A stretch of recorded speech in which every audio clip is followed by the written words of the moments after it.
ज्या बुद्धिमत्तेला तुम्ही प्रगतीची शिडी समजताय, तीच तुमच्या प्रगतीच्या वाटेतील सर्वात मोठा अडथळा ठरू शकते.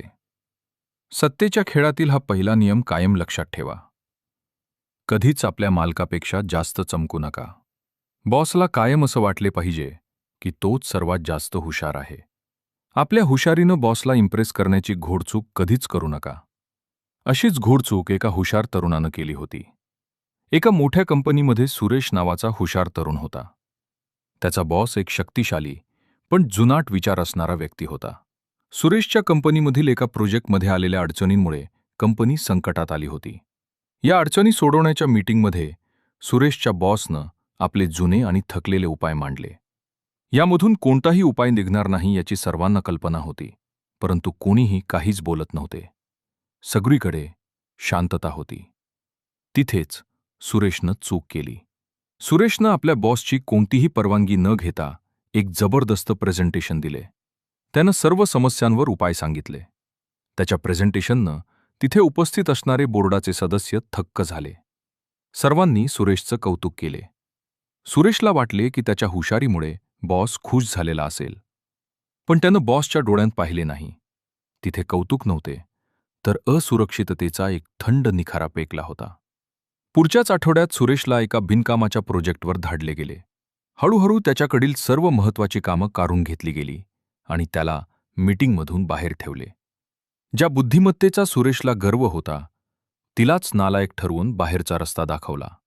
प्रगती करण्याऐवजी सुरेश अपयशाच्या अंधाऱ्या विहिरीत ढकलला गेला.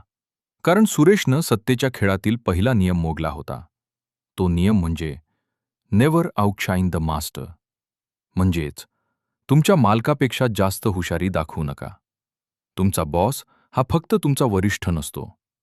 तो त्याच्या पदाचा आणि अधिकारांचा मालक असतो. जेव्हा तुम्ही त्याला कमी बुद्धिवान दाखवता, तेव्हा तुम्ही त्याच्या अहंकाराला डिवचता. सत्तेच्या खेळात प्रत्येक मालकास नेहमी असुरक्षित वाटत असते. मानवी मेंदू असुरक्षिततेला भीती मानतो. जेव्हा कोणी आपल्यापेक्षा हुशार किंवा ताकदवान दिसू लागतो, तेव्हा मेंदू त्याला शत्रू म्हणून पाहतो. सत्तेच्या शिखरावर पोहोचायचे असेल तर बुद्धिमत्तेवर विनम्रतेचा मुखवटा चढवा.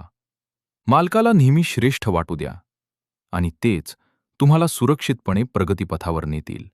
तुमच्या कल्पना कितीही चांगल्या असल्या तरी त्याचे श्रेय तुमच्या मालकाला किंवा वरिष्ठांना द्या. तुमचा सल्ला म्हणजे त्यांच्याच विचारांचा विस्तार आहे असे भासवणं हिताचे ठरते. लक्षात ठेवा, चंद्राला चमकण्यासाठी सूर्याच्याच प्रकाशाची गरज लागते. स्वतःला सूर्य समजण्याची चूक कधीच करू नका. पण एक वेळ अशी येते जेव्हा हा नियम बदलतो. जेव्हा बॉसचे पद धोक्यात असेल, तो कमकुवत झाला असेल आणि त्याचे पतन निश्चित असेल, तेव्हा तुमच्या बुद्धिमत्तेनं त्याला संपूर्णपणे संपवून टाका. तिथे दया दाखवणं म्हणजे स्वतःचा घात करणं होय. पण जोपर्यंत तुमचा मालक पदावर भक्कम आहे, तोपर्यंत विनम्रतेचा मुखवटा कधीच काढू नका. कारण सत्तेचा खेळ हा बुद्धिमत्तेवर नाही, तर सायकॉलॉजीवर चालतो. तुम्ही कधी नकळत जास्त हुशार बनून स्वतःचे नुकसान करून घेतले आहे का? कमेंटमध्ये तुमचा अनुभव नक्की सांगा. आज शिकलेल्या सत्तेच्या पहिल्या नियमात आपण केवळ आपल्या बॉसपासून स्वतःला वाचवले आहे. पुढील भागात आपण सत्तेचा दुसरा नियम शिकणार आहोत, जो तुमच्या मैत्री आणि विश्वासाची व्याख्या पूर्णपणे बदलून टाकेल. मित्रांवर अतिविश्वास का ठेवू नये आणि शत्रूंचा वापर सत्तेसाठी कसा करावा, हे समजून घेऊयात पुढच्या भागात.